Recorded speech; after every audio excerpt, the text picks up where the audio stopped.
So first, we'll start with Peter Bethlenfalvy, rookie MPP, elected from Pickering-Uxbridge after a fairly distinguished career in financial services. President of Treasury Board. So Brian, there is a board. It's a committee of cabinet. Different ministers sit on it, and the minister in charge of it is the president of Treasury Board.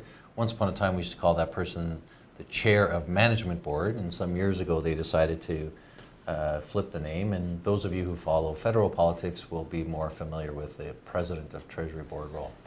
So in ordinary times, not a cabinet position that gets a whole lot of profile or attention, but it may be different this time around. Yeah, certainly an important cabinet role in every government, but with this one in particular, certainly with the line-by-line efficiencies audit that Doug Ford has promised to bring in place, this was seen as kind of a critical role and very much hand in hand with the Minister of Finance role in finding that efficiency and being able to make sure that the Ford administration would live up to its promises to find those efficiencies and not to lay off people in massive ways with that.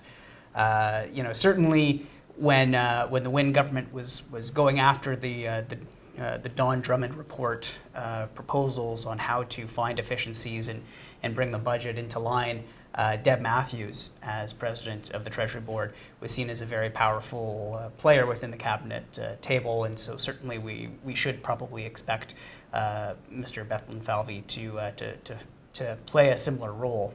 Similarly of interest, so we mentioned that the deputy ministers were announced on that same day, that Nancy Kennedy was announced as the deputy minister for the Treasury Board Secretariat, and this was actually a recruitment away. She had been in the Ontario Public Service and as an associate deputy minister of finance previously, and was very highly respected, and had actually just been named as the president and CEO of the Ontario Cannabis Retail Corporation, and is now back in the Ontario public sector as a deputy minister with this.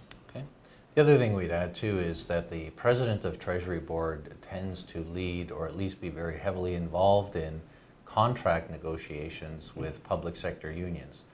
So think teachers, think nurses, think correctional officers. We think we're going to see and hear a lot from Peter Bethlenfalvy in the next little while, more so than perhaps some of his predecessors at Treasury Board.